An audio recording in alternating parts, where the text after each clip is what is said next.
بسم الله الرحمن الرحيم الحمد لله رب العالمين ثم الصلاة والسلام على أشرف الأنبياء والمرسلين. أصحابي كسر دواء برنامج كيني سكولرشيب كأنو شيكيني فرصة سكولرشيب كعالمية وأنت بدن أو هذا الله وحيابه أنت بدن أو أنت بدن أو شيكينه فرصة سكولرشيب كعالمية كنتي حاربنا سكولرشيب فرصة سكولرشيب وقتي سجل جويها إن aan la wadaag asxaabta runtii qofkii ka gaarsii karto oo maxaa la yiraahdaa ka faa'iideysan karto si uu faa'iideysto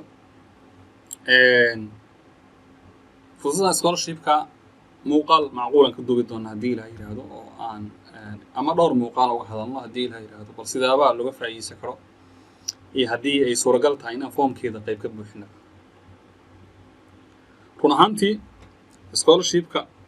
sida caadiyanaba dhowr xaba inaan sameyn doono ayaan ku ballanay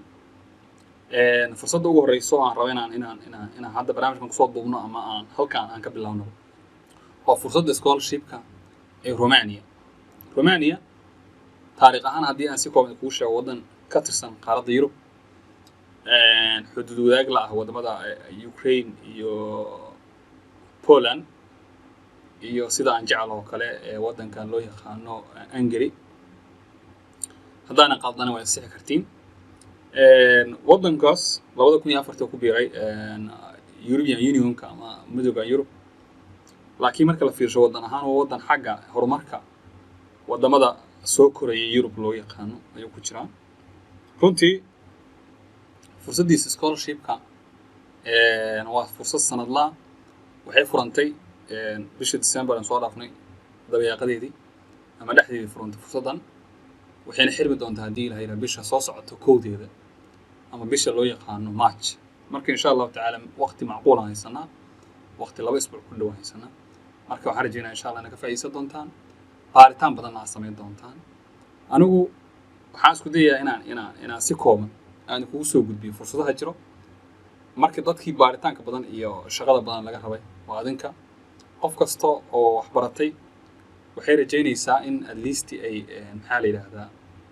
waxbarasho ay sii wadato dadka qaar waxay dhameeyeen dugsi sare inay bilaabaan rabaan haddii ay suuragal u noqoto in Romania kale ku bartaan waxaa laga yaabaa inay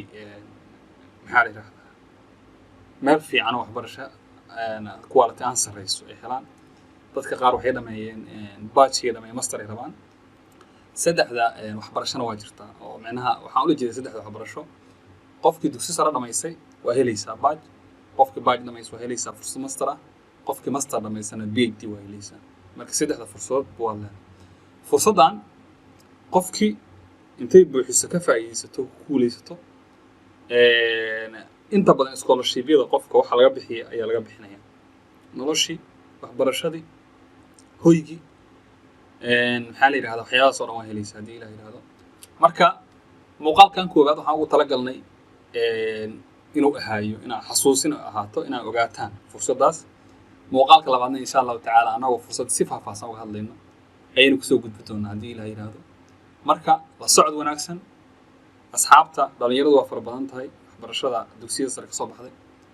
midda bachelor-ka dhamaysay ee rajaynaysa inay master fiican helaan kuwa master-ka dhigtay xataa ee rajaynaya inay PhD helaan marka hal isgaarsiiyo asxaabay